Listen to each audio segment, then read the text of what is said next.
Is the Pacific Ocean in danger? That depends on who you ask. Conspiracy theories spread that the radiation released at Fukushima was so great that it would kill everyone in the world. Sound dramatic? A new study suggests that radioactive contamination from the Fukushima nuclear disaster in Japan spread much farther than previously thought. But is it a cover up as some have claimed, or is the truth somewhere in the middle? Let's dig into this. In 2011, a massive earthquake and subsequent tsunami crippled the Fukushima Daiichi nuclear power plant in Japan, causing the worst nuclear disaster since Chernobyl.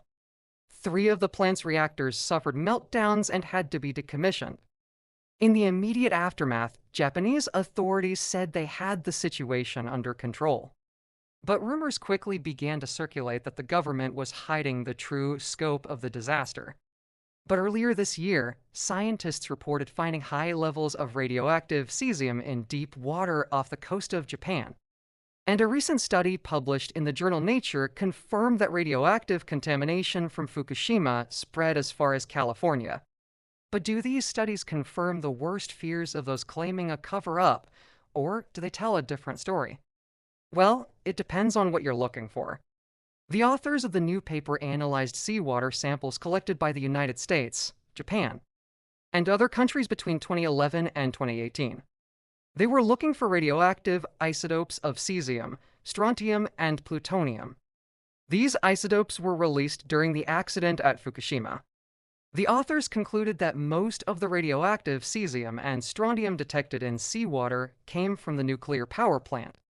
However, they also concluded that the plutonium was probably a byproduct of nuclear weapons testing from the 1950s and 60s. The researchers say their results confirm that radioactive contamination from Fukushima spread much farther than previously thought.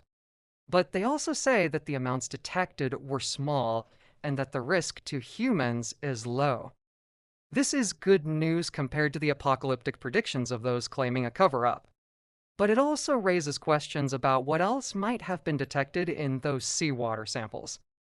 For example, the authors didn't measure the amount of radioactive tritium, a radioactive hydrogen that occurs naturally in groundwater, because according to them it would have complicated the study.